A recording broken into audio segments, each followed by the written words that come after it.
It's noon on a Monday and a crash near Marion University leaving one child dead, two adults injured. The Marion County coroner said the child seemed to be unrestrained. And buckle up, friends. There you have it on live Doppler 13 radar. Rain and storms moving in this afternoon. We're going to update the severe weather potential in the forecast. Also, a shooting in Bloomington along Kirkwood Avenue. Police are now investigating after a physical altercation led to shots fired during the popular Little Five weekend on campus. Welcome to 13 News at noon on this Monday. I'm Anne Marie Tiernan, joined with Sean Ash, and the weather today is the big story. Potential for some severe weather. Watching the storms that are moving in, the timeline really key, especially for after-school activities today. And a lot of them, at least in my world, are already getting canceled here, and for good reason. Even if you don't have severe weather, it's likely you're going to have heavy rain and lightning, and that's enough to cause some problems here. Let me set the stage. What's going on right now? There's no imminent threat of severe weather for the central and eastern part of the state. However, as you look over in Illinois, there's still a severe thunderstorm watch. It's possible this may get expanded a little bit to the east to include portions of western Indiana, but that is indeed what we are going to be following in the hours ahead. And if you haven't followed the forecast, please know, and you can see as I put this into motion, this is moving toward us. It will be in the metro roughly around 3-4 o'clock. It's going to be a rough rush hour.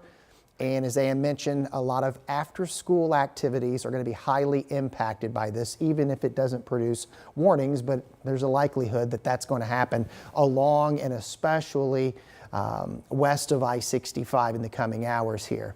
So here's the setup, and as we show you what's going on and then what's going to be happening here as this complex moves through, you can see this extensive area of damage here.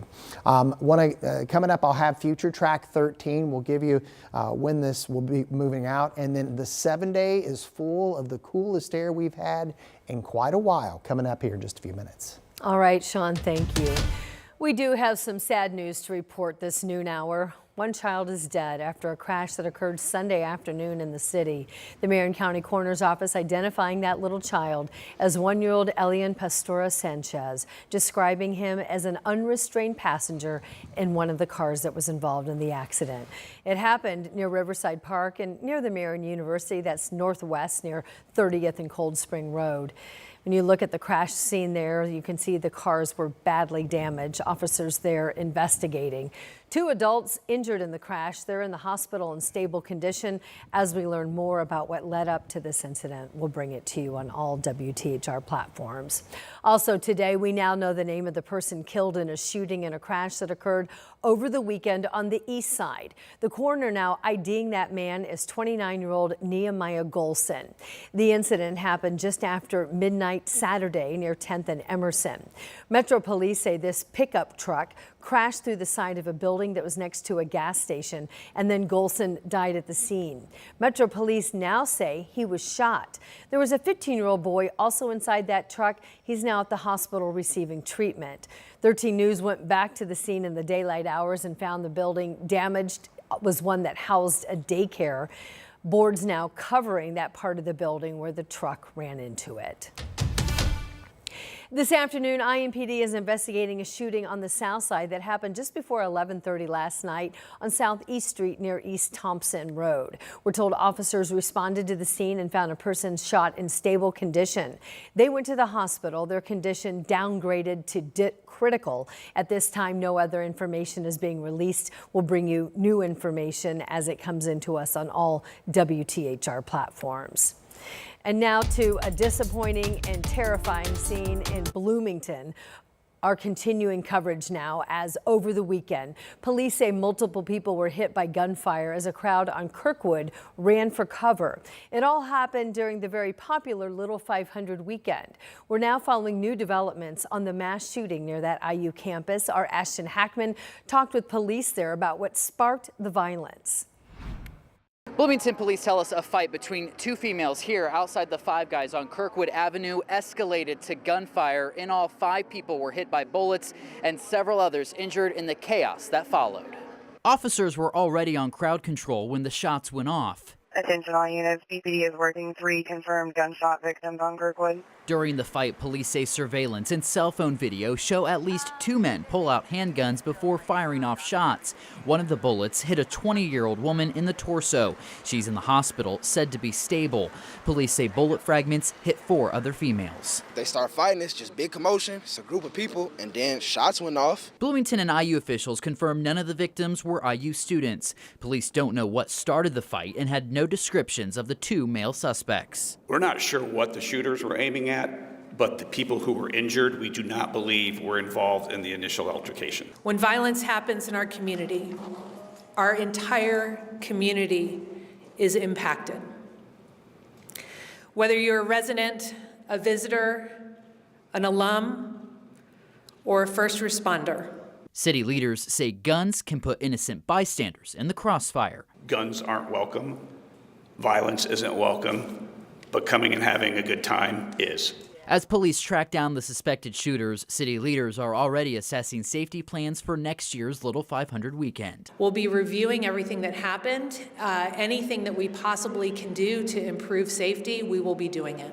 Bloomington police are still investigating what exactly happened. They're asking anyone who has any video or saw what happened to give them a call. In Bloomington, Ashton Hackman, 13 News. IU also sent a statement Sunday saying in part, last night marred what should have been a celebratory weekend for IU and Bloomington communities. While no IU students are believed to be involved, we condemn the violence in the strongest terms. Happening today, one man is expected to plead guilty to leaving out a gun that led to the accidental shooting death of a little 4-year-old girl. Terrell Jackson is now charged with felony neglect. It happened on July 5th of 23 at a townhome in Cumberland. Police say 4 children, ages 6 and younger, found Jackson's gun in a bedroom. Dior Nito was accidentally shot by her 6-year-old sibling. She died at the scene. Jackson reached a plea deal with prosecutors April 2nd. That agreement is sealed. The hearing is set to get underway today at 1 o'clock. Our Rich Nye will be in the courtroom and provide coverage as to what happens on all WTHR platforms. Also, 1 person is dead, 3 others hurt after a weekend crash along I-69 that occurred just south of Martinsville. State police say that a pickup truck crashed into a sedan that was parked in the southbound lanes near the median. State police say 4 people were out of the car and another was inside. 3 went to the hospital via helicopter. One of them, 20-year-old Darius Williams from Indianapolis, died from his injuries. An ambulance took the woman driving the truck to hospital for treatment as well. We want to get you updated also on a deadly shooting that occurred in Indianapolis at a gas station at 38th and Midhofer on the east side Saturday night. Police say someone shot a man multiple times at the BP gas station around 7 p.m. and he later died at the hospital. Police are now searching for evidence. We also went to the scene and we talked to neighbors who say that they want to see their community overcome this kind of violence. Hey, the east side has come a long way and it's coming back, but we still have a lot of things to overcome. The guns are a big problem. I'm grateful for the churches around here that's trying to get some of the young people turned around. No word yet on any suspects in the case, so certainly if you know anything that could help investigators solve it, you can call IMPD or call Crime Stoppers. That number is 317-262-TIPS. Now to Grant County, where the sheriff's office is temporarily removing its online jail booking information, and they're saying they're doing it because of scammers. The sheriff's office says that this year people have lost hundreds of thousands of dollars to scams using information in that system. These scams are targeted and they are damaging. Deputies say scammers are using the jail booking information to trick families into believing that their loved one can be released in exchange for money.